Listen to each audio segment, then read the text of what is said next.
First question. First question for you and your partner is, who do you serve? Who is the other someone else that you serve? Now, many of you are going to say, well, I serve a customer. Some of you will say, I serve a client. Some will say, no, we call them members or shoppers or visitors or guests, right? Somebody external that you serve. But there are other people in the room who don't serve someone external. You may serve someone inside your company, right? So you could say, well, I serve all of the frontline staff, or I serve the head office, or I'm IT department, so I serve everyone.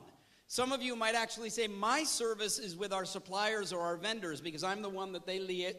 It depends on who you are, where you work, what you do. Turn to your partner. Make sure both people get a chance to answer this question. In your job, who do you serve? The person with the longer hair talks first. Go. All of these companies have what we refer to as an aligned service culture, which means that everybody in the organization understands that the service that creates the experience for the customer is the driving differentiator for long-term success. BMW, you need great cars. You've got great cars. Other brands can also make great cars, right? But we want the BMW owner or buyer or shopper or family to have that experience that says, no, I want the BMW, not just because it's a great car, it is, but also it's a great experience. It becomes part of my life. How about this one? How about one boss says, our job is to meet customer expectations. Some other guy just finished reading a book, comes and goes, no, we should exceed customer expectations. Who's right? You can't say both.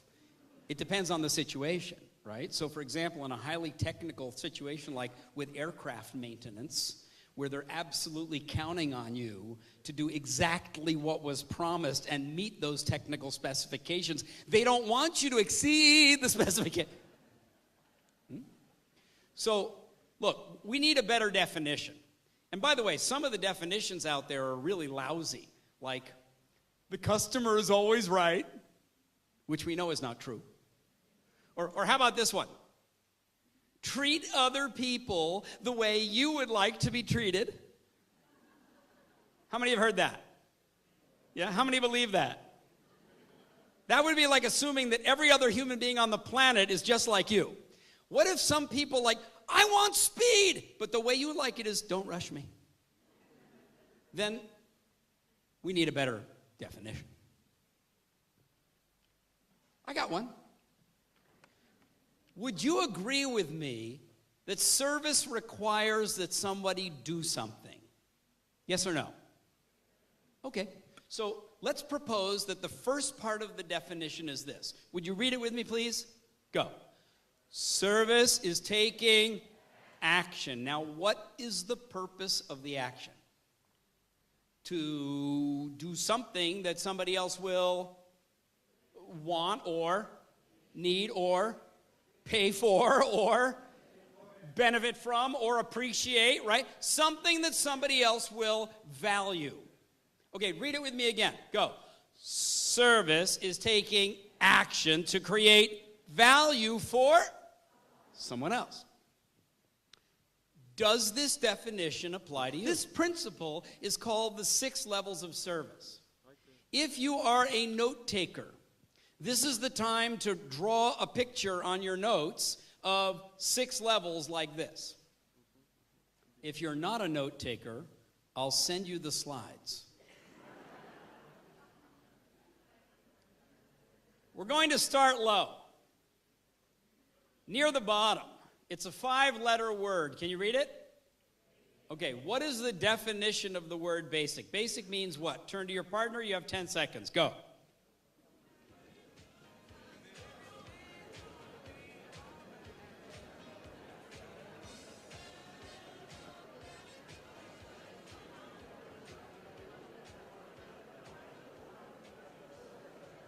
Good. Basic is what? Minimum, fundamental, starting point.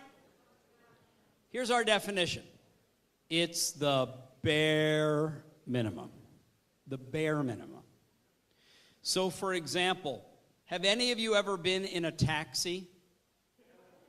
Have you ever been in a taxi that smells bad? With a driver who is in a bad mood, he's a bad driver, and he smells bad. Has that ever happened? Yeah. Oh, you've been to New York? Okay. Did you like it? Did he get you where you wanted to go? Okay, so the service level that you got accomplished the bare minimum. The word is what? Basic. Here's how to say it. Basic. Everybody together. Ready, go. Basic. How do you feel? Right? Just saying it brings you down. All right, come on back. Come on back. 4 levels of service. 4 levels of service. Down low is what? Basic. 1 level up? Expected. Above that? Desired. And then? Surprising. Okay, what's higher than surprising? Astonishing. Extraordinary. Incredible. Remarkable. Legendary. It goes viral. The word we use up here is unbelievable. Oh my gosh! Wow. I suppose this would be the there you go. Give me that. He's got a pen here that says, "You are unbelievable." Thank you. That's unbelievable. I'll keep that. There you go. Great. I suppose that would be the taxi driver that's driving along and says, "Are you comfortable?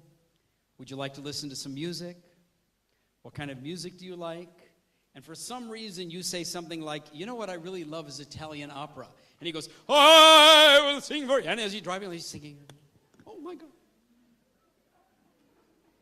This would be the driver that brings you back to your house. You're coming back from the airport. You've got 2 suitcases. You have a backpack. You have a briefcase, a wheelie. And he looks and he can see that you have another 25 meters to go to get to the house. He says, come on, I'll help you. Takes out, and he picks up the heaviest 2 bags and walks all the way up to the front door and puts them down and then looks at you and says, "Welcome home." You're going, oh. Right? Beyond surprising, that would be what? Unbelievable. And then he says, "I'm from the government." That would make it unbelievable, right? And service is taking action to create for someone else. So, ladies and gentlemen, what is service excellence? Let's read it together. Ready? Go. Service excellence is taking the next step to create more value for someone else. Doesn't that make sense? Shouldn't that be taught in school? And it's not.